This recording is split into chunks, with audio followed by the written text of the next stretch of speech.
گزشتہ اسباق میں طہارت کے سلسلہ میں وضو کے فضائل و برکات احادیث کی روشنی میں بیان ہو چکے ہیں، اور یہ بھی معلوم ہو چکا ہے کہ مکمل وضو کا اہتمام تکمیل ایمان میں سے ہے، ورناقض وضو سے نماز میں خلل واقع ہوتا ہے۔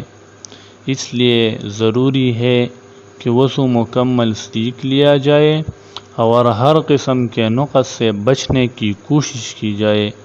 اس سلسلہ میں وضو کے متعلق ضروری شرعی احکام بتائے جاتے ہیں۔ وضو کے فرائض، وضو کی سنتیں، وضو کے مستحبات، مکروہات وضو، منہیات وضو۔ وضو کے فرائض: تمام چہرے کا دھونا، ہاتھوں کا کہنیوں تک دھونا، چوتھائی سر کا مسح کرنا، پاؤں کا ٹخنوں تک دھونا۔ وضو میں پورے چہرے کا دھونا فرض ہے اور اسی میں داڑھی بھی شامل ہے۔ وضو کی سنتیں: ہاتھوں کا پونچھوں تک دھونا۔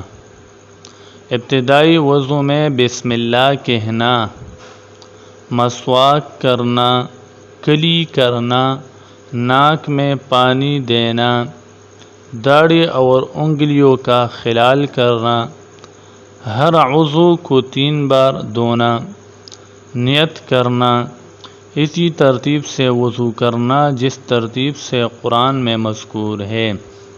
الذین آمنوا اذا قمتم الى الصلاة فاغسلوا وجوہکم وایدیکم الى المرافق وامسحوا برؤوسکم وارجلکم الى الکعبین۔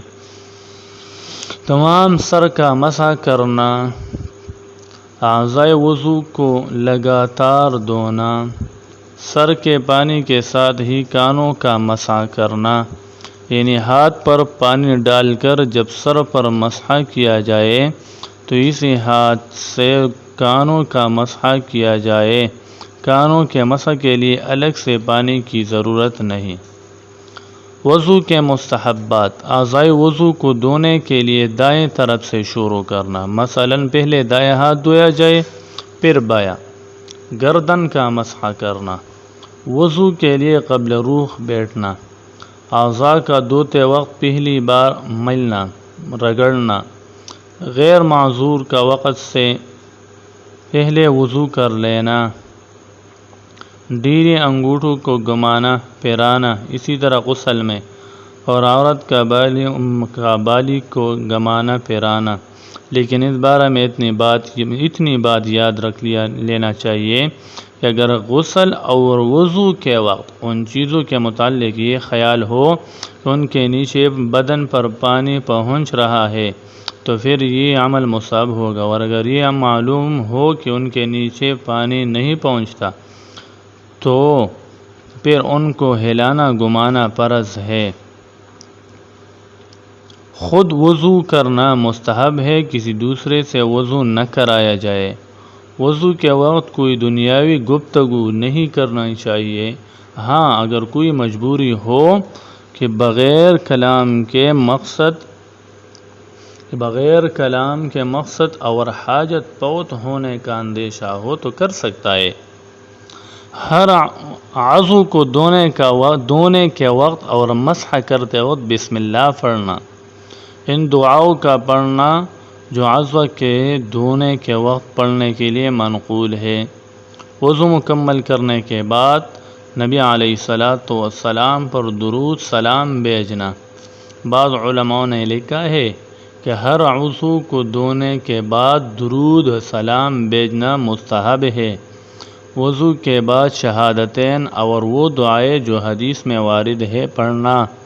وضو کا بقیہ پانی قبل رخ کھڑے ہو کر یا بیٹھ کر پینا۔ منہ اور مونچھوں کے نیچے گوشے چشم پر اور پاؤں کے کونچوں پر پانی پہنچانے کے لیے خوب خبر گیری کرنا، یہ کہ یہ حصہ خشک نہ رہ جائے۔ مکروہات وضو: منہ پر زور سے پانی مارنا، اسراف کرنا، ضرورت اور حاجت سے زیادہ پانی بہانا، اعضاء کو 3 مرتبہ سے زیادہ دھونا، نئے پانی سے 3 مرتبہ مسح کرنا۔ منہیات وضو، عورت کے وضو کے بچے ہوئے پانی سے وضو نہ کرنا چاہیے، نجس جگہ وضو نہ کرنا چاہیے تاکہ وضو کے پانی کی بے حرمتی نہ ہو۔ مسجد میں وضو نہ کرنا چاہیے، البتہ کسی برتن میں یا اس جگہ جو وضو کے لیے خاص طور پر مقرر ہے وضو کرنا مستحب ہے، درست ہے۔ تھوک اور نیند وغیرہ وضو کے پانی میں نہ ڈالنا چاہیے۔ اللہ ہم ان احکامات کی روشنی میں ہم سب کو پورے آداب کے ساتھ وضو کرنے کی توفیق عطا فرمائے۔ یا اللہ ہم سب کو حضور صلی اللہ علیہ وسلم کی سچی محبت عطا فرمائے، اور ہمیں اپنے بچوں کو بھی آپ صلی اللہ علیہ وسلم کی محبت اور اس کے تقاضے سکھانے کی توفیق عطا فرمائے۔ یا اللہ ہم سب کو اپنے عقائد، عبادات، معاملات، معاشرت اور اخلاق میں علماء حق کی تعلیمات کے مطابق درست کرنے کی فکر نصیب فرمائے۔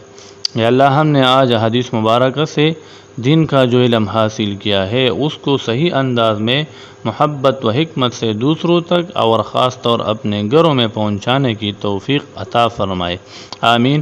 اللہم صلی علی محمد النبی الامی وعلی آلہ وسلم۔